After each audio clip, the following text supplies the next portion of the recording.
Worried about gout? Check out Ural, the effective urinary alkalinizer. Ural, neutralize your uric acid problem now.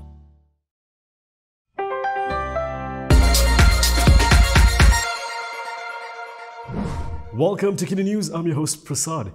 A renowned jeweler told a court in New York this week that Rosmah Mansor agreed to buy a multi-million US dollar pink diamond necklace. However, Rosmah in a statement today denied it.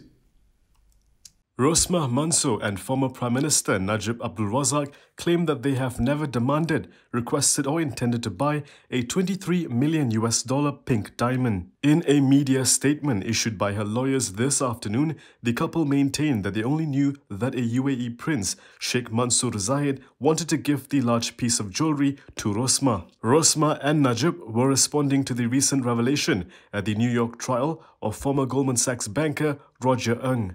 During the 1MDB link proceedings 2 days ago, prestigious New York jeweler Lorraine Schwartz told the US court that she secured a deal to sell Rosmah a 22-carat diamond necklace. At today's exchange rate, the necklace would be valued at 97 million ringgit. An invoice for the necklace was shown to the jury, but not the actual piece or even a photo of it. The evidence provided by Schwartz contradicted Najib's claim in 2018 that the diamond was a gift from the UAE prince. Najib Abdul Razak appeared to have a busy day in Penang. He started it by trying to win over the Chinese community. Of course, it involved blaming DAP. Najib Abdul Razak has embarked on a new campaign to win over the Chinese community. This follows his successful election campaign in Johor. Speaking at the second Penang International Business and Investment Summit, Najib attacked DAP and Pakatan Harapan. I find it quite unbelievable that many Chinese believe in the DAP propaganda. That I ever said, apa lagi Cina mau? Just because DAP kept spreading a photo of a Malay newspaper front page with those words, and as it so happens, my photo was on that page too. And I repeat, once again, that I had never and will never say those words, which I deem very insensitive and arrogant. He added that international relations had soared because of contracts cancelled by the Harapan government. Najib added Malaysia's stock market is currently among the world's worst performers. Many foreign investors have run away due to the country's instability and previous government's incompetency. But what I can tell you is that almost all of the business community and the foreign investors that I have talked to are just waiting. They still see the enormous potential that Malaysia and its people can offer. But they are waiting. They are waiting for the strong multiracial government with a solid majority and a proven track record to come back into power. And I promise you this, if Malaysia restore a strong multiracial Barisan National government with a solid majority, with our proven track record, I can guarantee that the share market will boom once again. While UMNO blames Harapan for the Rosmah vote's failure in Parliament, the issue may be more complicated. Some in the government don't seem to be the biggest fans of the Home Minister. This is according to Hamzah himself.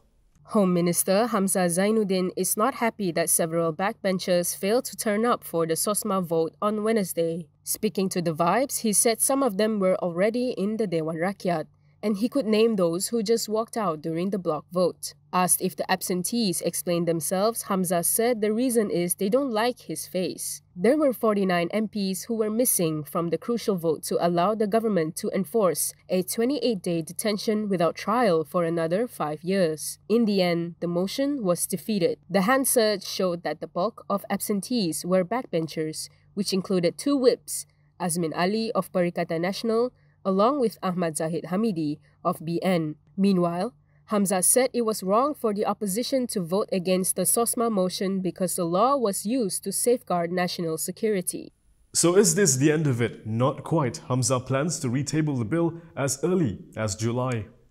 Home Minister Hamzah Zainudin is on a quest to retable a motion on Sosmah in the Dewan Rakyat. This was after the motion to extend the enforcement period for a key provision was voted down on Wednesday. The first meeting of the Dewan Rakyat this year ended yesterday. It will only meet for a second meeting from July 18 to August 14. Speaking to The Star, Hamzah said August will be too late as the provision would have expired. He added that the matter will be discussed with legal officers to determine the next course of action. This is an apparent change of tune from Wednesday when Hamzah agreed the preventive detention law should be reviewed to improve its humanitarian aspects. The minister noted arguments by MPs who opposed the preventive law and said some of them made sense. Rafizi has a message for his critics who have been saying he bails whenever things get a little too hot.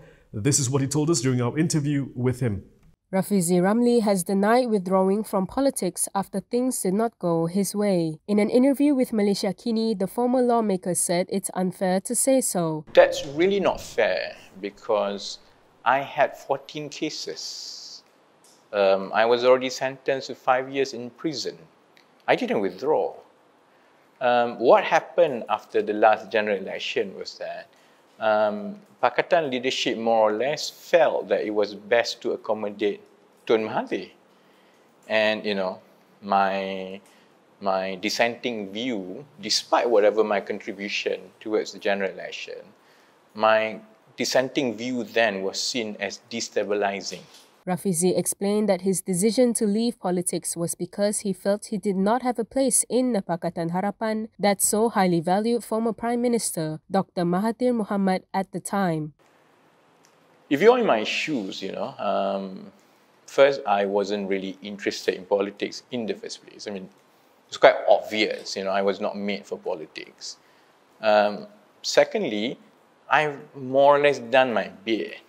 And I understood the thought process at the leadership during those times that it was best to accommodate Tun Mahathir and not pay attention to dissent.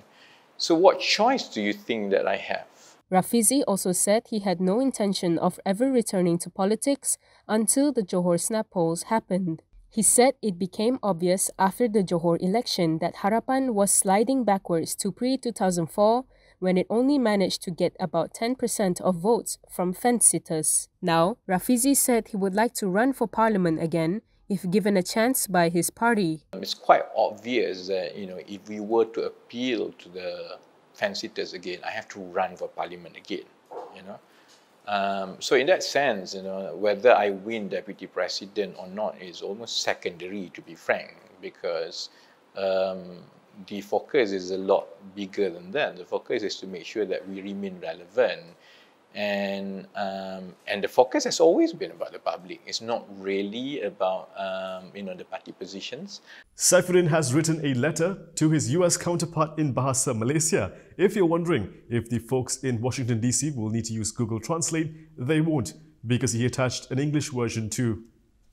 Foreign Minister Saifuddin Abdullah has sent an official letter in Bahasa Malaysia to the United States Secretary of State, Antony Blinken. This was done in line with the government's efforts to elevate the national language to the international level. This was shared by Saifuddin in a post on his Facebook account today. He said this is the first official letter in Bahasa Malaysia from him to a counterpart. Prime Minister Ismail Sabri Yaakob told the Dewan Negara yesterday that he will confer with the ASEAN leaders to propose the use of the Bahasa Malaysia as ASEAN's second language.